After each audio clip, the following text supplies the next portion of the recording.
Welcome back to the show. Well, it's been a busy week in politics with former PM Kevin Rudd back in the fray after writing an article slamming the PM on his latest proposal to stop people arriving by boat from ever obtaining a visa, calling it bad policy and bad politics. For more, we're joined now by Defence Industry Minister Christopher Pyne in Adelaide and Shadow Transport and Infrastructure Minister Anthony Albanese here in the studio. Good morning to you, gentlemen. Good morning. Good morning, Lisa. Christopher, I'll start with you. You'd have to admit the policy is very hardline. Well, the policy confirms what has been the practice for a long time. In fact, was the stated policy of Kevin Rudd and the Labor Party before the 2013 election. So what Kevin Rudd has done this week is exposed the fact that Labor never really believed in strong border protection, which is what they did in government, of course. They let 50,000 unauthorised arrivals into the country on 800 boats. And Kevin Rudd has unfortunately confirmed what many of us suspected, that what they were saying in 2013 they didn't really mean.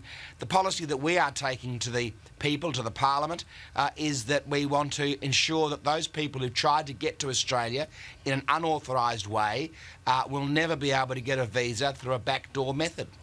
You'd have to say, Anthony, there is a touch of the pot calling the kettle black on this one. Well, this is all about politics, as Christopher just exposed then. The fact is that this will make it more difficult, according to John Key, the New Zealand Prime Minister, to settle the people from Manus and Nauru, because countries like New Zealand, for example, will say they won't create two tiers of citizenship. Now, the key task for the government is to do something to settle those people who are on Manus and Nauru in third countries. They haven't been capable of doing that, and now this will make it even worse. And we've just been through an election campaign where they said they'd solved the issue. They said they had the policy right. It appears now, what's changed? Just another pathetic attempt at playing politics. It's about time that this mob actually governed the country rather than just played politics. Where does Labor sit on this issue? What have you worked out what your policy is going to be on this? Well, we haven't even seen the legislation, and there's no sense of purpose. They haven't. But you must have an idea where you stand on it. Well, what we won't do, Lisa, is just play politics with it. The government have not put forward any reason for, any rationale for this policy. The idea that if someone is a citizen of the United States, for example, for 40 years and they're not allowed to visit Australia is quite bizarre. Christopher, this policy does have all the hallmarks of manipulating a highly charged issue for political gain by the PM. Well, Lisa, Labor is slip-sliding around over this issue because obviously they don't have a strong border protection policy, which is why they're not fit to be back in government. What we've found with the people who are in Nauru and Manus Island is that Labor and their fellow travellers are holding out hope for them that they will get to come to Australia if they wait out the government. What we want to make very clear to them is there are very generous repatriation packages for them.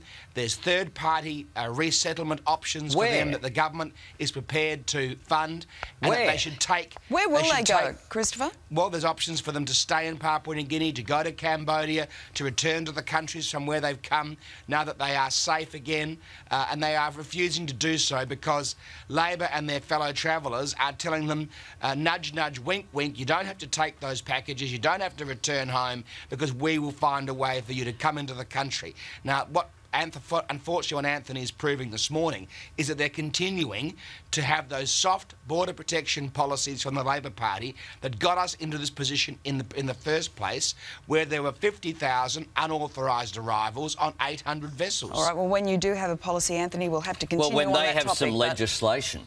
All right, We've got to actually see the legislation. Why is it, if this isn't just about playing politics, they haven't released the legislation for all to see? Parliament's sitting next week. Labor are divided on the issue, all right, obviously. when will we see that legislation, Christopher?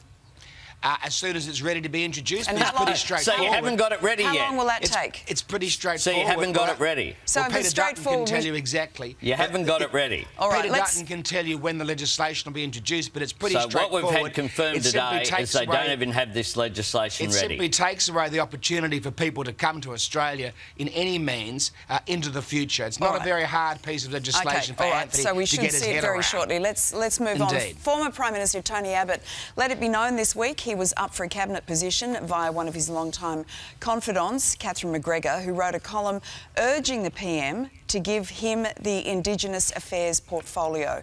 Christopher, this was an ultimatum. If the PM wants peace, he needs to bring Tony Abbott in from the cold. Well, Nigel Scullion is the Minister for Indigenous Affairs, and he's been doing that job for 3 years, and he's doing a very good job. And the Cabinet doesn't have a vacancy in it. Malcolm Turnbull took this Cabinet to the election. It was endorsed by the Australian people. We are all getting on with the job. We're not jockeying for other people's positions, and we are just doing the thing that the Australian But Tony public Abbott is expect clearly us to do. jockeying, and it's clear if the Prime Minister wants peace, he needs Tony Abbott on that front bench. Otherwise, this is just going to continue. Well, what the Prime Minister and the Cabinet and the rest of the Parliament want is for the Australian government to have the opportunity to implement their policies and to get on with creating jobs and investment in our economy, and that's exactly what we are doing. Well, this is not the Cabinet that Malcolm Turnbull took to the election. On the last sitting day of who's Parliament, different? we saw a cage fight on the floor of the House of Representatives between Malcolm Turnbull and Tony Abbott, and now a week later, he's applying for a job on the front bench. What we see is that Malcolm Turnbull and Tony Abbott are locked in a downward spiral, and they're taking the government with them. OK, we're going to have to leave it there, gentlemen. 5 days to go until the big presidential race comes to a close. Trump or Clinton? Oh, Clinton. Trump or Clinton? I think Clinton will win easily. All right, OK, we will wait and see. It's going to be a unity fascinating ticket on week. something. Yes, that's a nice change. Christopher and Anthony, good to see you. Good to Thanks be a lot with for you. that.